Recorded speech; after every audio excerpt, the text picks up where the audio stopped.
Before you meet the lake, you tremble on the edge of the leaf, a small, whole universe holding its breath.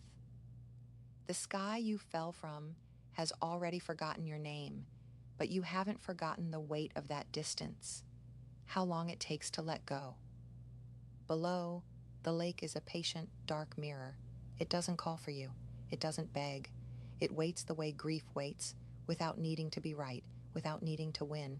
You carry a city in your skin, dust from a highway overpass, a trace of salt from someone's late-night balcony, the ghost of a thunderclap that broke in another zip code. You are not clean. You are not empty. You are a ledger of everywhere you've been, and still, somehow, round. Do you know what happens when you land? You won't end. You'll widen. The lake will take your name and your trembling and fold them into something larger than a rival. The ripples will carry the story of your fall to shores you'll never see. Is that enough?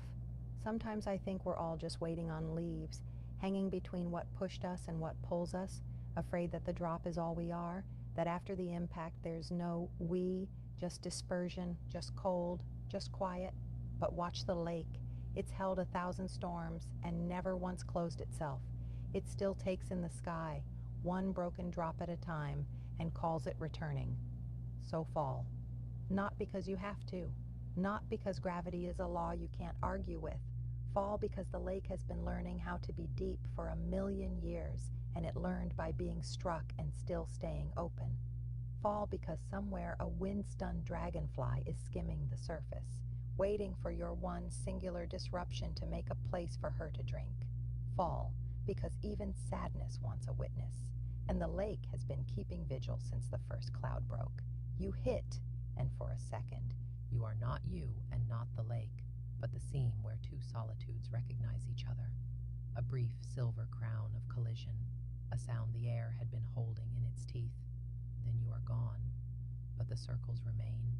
They move outward, insisting that nothing small is ever lost, only translated.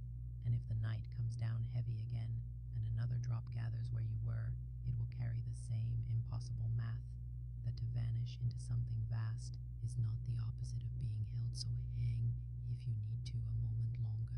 But when you go, go knowing the lake was already shaped like your absence, and in that shape you are not ending, you are finally arriving.